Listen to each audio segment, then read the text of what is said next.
Hello my lovely people, it's me Theodora and I'm back with another video. If you're new to my channel, please consider subscribing and click on the notification bell so that you don't miss out on any of my new videos. On this channel, I make videos about trending news, relevant topics and real life stories. You will surely be entertained on this channel. So guys, retired footballer Osaze Odewinge recently dragged Mr. P of Psquare on social media. What happened was that Osaze took to his Instagram page to call out Peter for running a gambling company and also for sharing a video of people dancing while breaking bottles on their heads to celebrate the Yuletide season. So Peter saw the post, attacked Osaze and called on Nigerians to pray for him. Let me read Osaze's post and Peter's reply for you guys. Bro, you no go tell your kids to do that. You are better than that. Many of your songs brought me to God. No depart, please. Think and well. Be blessed. That was Osaze's post. Now Peter replied, Bro, I try to ignore, but I'm so disappointed in you.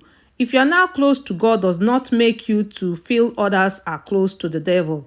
I own a registered and licensed lottery platform just like every other individual does, both here and abroad. But coming to spill this rubbish just because you feel you are now closer to God. Bro, my music never brought you close to this your gold in particular. Bro, you have been brainwashed, period. You look sick and you need help. Learn to mind your business and focus on that your God and your life. Disappointed. Thumbs down emoji. Now, reacting to Peter's post, Osaze shared an apology video explaining why he called Peter out and what he thinks is wrong with the singer's gambling business and the video he shared of people dancing while breaking bottles. I would like to say a few things before I allow you guys to watch Osaze's video.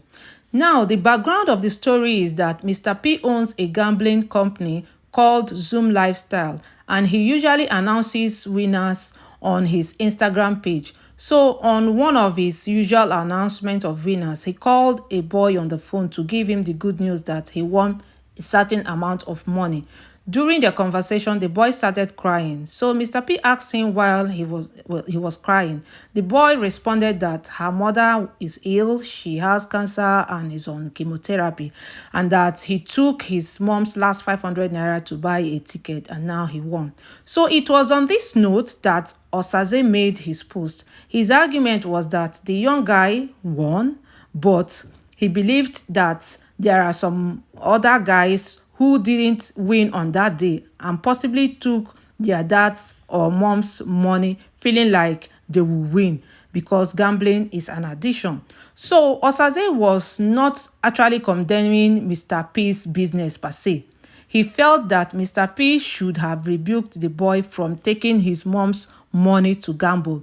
Obviously, Mr. P took his post the wrong way, which is typical of we Nigerians. As long as we are making money from a business, we do not care about other people's lives or how our business affects other people. This is why it is common in Nigeria for people to produce fake products all for the sake of making money. I also understand why Mr. P took his post the wrong way. The truth is, the mentality of someone raised in the Western world is different. The way he or she reasons and acts is quite different from someone raised in other parts of the world. In the Western world, some things that can be perceived as not normal is seen as being normal in some countries, particularly in Nigeria. If you're born or raised in the Western world or you have lived in the Western world and have assimilated with the Western culture and way of life, when you state your opinion on certain things, my Niger people will think you're crazy or something is wrong with you. So, gambling is a real problem all over the world, not just in Nigeria, as it is underreported. George Washington, in his quote, said, "Gambling is the child of vice, the brother of iniquity, and the father of mischief." Gambling can be just as addictive as drugs and alcohol. Teens and their parents need to know that they are not just gambling with money, they are equally gambling with their lives. Gambling is the sure way of getting nothing for something. While gambling, people borrow, steal, and are indebted. Some lose their money, become homeless, and even commit suicide when they lose everything. Please, peeps, don't gamble away your finance and savings. If you must gamble, do it with free money or extra income. So guys, I hope you enjoyed this video. If you did, please click on that like button. Also share your view at the comment section below. I would like to know what you guys think about Osaze's apology video. And don't forget to subscribe to my channel if you have not done that already. And click on the notification bell. You need to click on the first bell. That way you can be notified on all my new uploads. Also share this video with your friends and families. And at the end of this video, I added a playlist of some of my recent videos. You can click on any one of them and watch. You might find them interesting. Thank you so much, guys, for watching, and I will see you all in my next video. Bye, guys.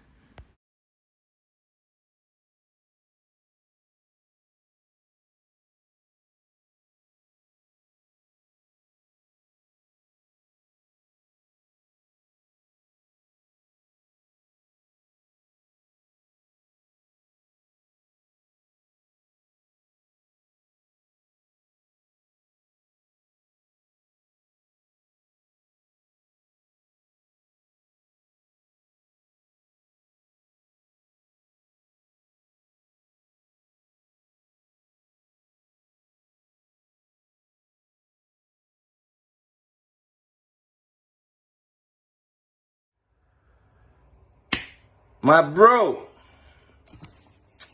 I didn't mean no offense, bro, to be honest.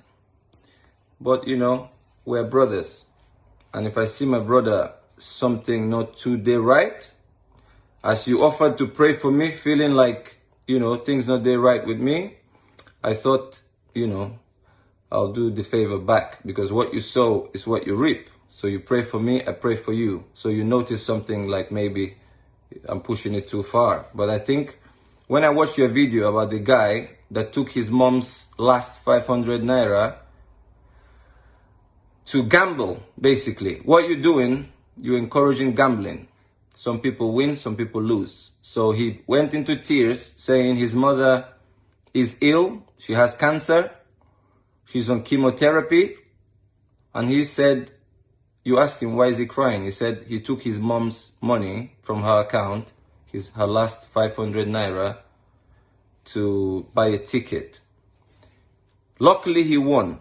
But I believe there are some guys who didn't win on that day and possibly took their dad's or mom's or friends' last money feeling like, oh, I'm going to win today because gambling is an addiction. So in that situation, I'm not condemning your business completely, but in that situation, I think what you should have said to him, I'm saying this from my heart, you should have said to him, he's lucky today, but don't do that again. Because if he didn't win, that means they might not have a meal. They might not even have a meal that day or the next day.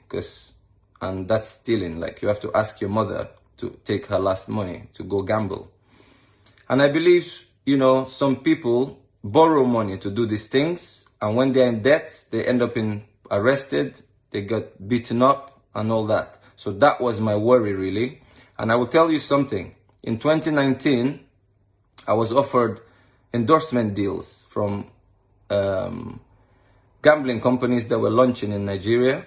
I went to God with it. I said, in Europe, people are there are regulations. They are regulated. They have more money here. But my conscience didn't let me do that in Nigeria because our people don't have money. They will go gamble their last money on Arsenal, Chelsea, and what next? They go home, beat their wives, slap their kids, being disappointed because you know how our country is. So I said no, and I went to God with prayer, and I believe I had an answer. So I heard his voice, and he said, do what you want. God doesn't force us to do things, but he said, I hope you trust me with your finances. So it was a good offer. A couple of months later, through the NFF, you can ask Dayo NAB, I received another message, and he says, Osaze, there is a company here, like gambling company, they want to offer you something. Can I pass your number? I simply said, no, Dio, thank you. You can call him and ask. I said, no, I don't do gambling. It's not for me. I'm not condemning it. It's for some people. You know, I played for Stoke City. Our sponsors are a very big gambling company here, Bet365, but they're regulated. You know, I'm sure yours is regulated to an extent, but I'm just saying from my heart, like that particular case, if he took his mom's last 500 naira, you should have rebuked him as a brother. You'd have said, you understand, like sometimes if you have free cash, you just play, you know, like everybody does. Most of my friends are footballers. They all do gambling. But it's a big issue here. People commit suicide because of gambling. It's an addiction. So it's a tough one. I'm not condemning people doing it, but if you can control it, that's another thing, you know. The Bible says, don't be overtaken by something, but you can do it. We're allowed to drink, party a little bit, but it doesn't have to dominate us, okay? And I didn't come out with like judgment, bro. I'm coming out with grace. You know me. We were friends. Nobody like party reach me. Nobody like music reach me. You know? We all have our shortcomings. And I'm not coming. I'm actually coming for guys like you, guys like me, because we know, you know, we be guy men, like we like our enjoyments more. But there are some things that we could do better in. I'm not judging you, not condemning you, but when I saw the video you are putting out, encouraging, people are breaking bottles on their heads and dancing, and I asked you, if these were your sons, will you encourage them to do that? So this is how our Christmas should be in Nigeria now. Guys breaking bottles on their heads and dancing like crazy. I'm just saying my opinion. I don't think it's right. Maybe once a year you want to go mad, you go to somewhere and do that. But not to bring that kind of thinking into Christmas, because, you know, it's family time, it's nice time. I don't think we will make that day nice. So apologies if I offended you in any way. I was kind of, you know, disappointed in a few other things because, you know, my heart is bleeding for Nigeria every day. And one reason why I'm supporting Trump is very simple. Lockdown means death for lots of our people. We all witnessed what was happening during the crisis we recently lived through. Our people, some of them were falling down from roofs trying to reach palliatives just for a bag of rice. I think a girl, they said she fell and died. People grabbing goats and chickens and running away. The scenes from Jos is what I saw, because I have a friend of mine who grew up in Benin City with me. She lives in Jos. She sent me pictures. I used to send her money. I haven't heard from her for 2 weeks, and I honestly hope she didn't commit suicide, to be honest, because she hasn't messaged. 2 weeks ago, I sent her 50,000 naira to just keep herself going. Before that, I sent her some money because she has 2 sons. When she sent me a photo on Instagram, she had only margarine in her fridge. No bread, nothing to eat. So now she lost her 2 sons because the father had to take them. She's from Jos. The father had to take them because she can't look after 2 boys. And it's heartbreaking to see a mother go away from the kids. I believe you and your brother loved your mom a lot, and we have a soft spot for our moms. So what I'm saying is, he shouldn't have taken his mom's last 500 naira to go and gamble. But apologies if I offended you in any way. You know, good friend will always say the truth to someone. I appreciate your worry about me, that you feel something is not all right. But you know what I do all day? I pray for Nigeria, because our naira has gone down, and I don't see the budget for 2021 is not looking good. It's going to be a lot of troubles in Nigeria. I read articles, 2 million people displaced since the lockdowns. Hunger will be a problem. Famine will be a problem. You see bandits all over the place, robbing, taking women away into the forest. I think, you know, people don't see this, but I read the articles. Somebody from Abuja sends me articles from Nigeria, and every day it's hurting to see that. You know, we can't export petrol as we used to, so our economy will really be hit. I'm sorry again. You remain my favorite singer of all time, both of you. I'm not saying this because I want to make up with you. You were my favorite. You will remain my favorite because you were just the best. And I liked the innocent songs that you guys used to sing, and your beats are the best in the world. And the lyrics you had, they kind of had meaning. They were relevant to our society. So let's not go too far and start Americanizing, because you know, we keep our unique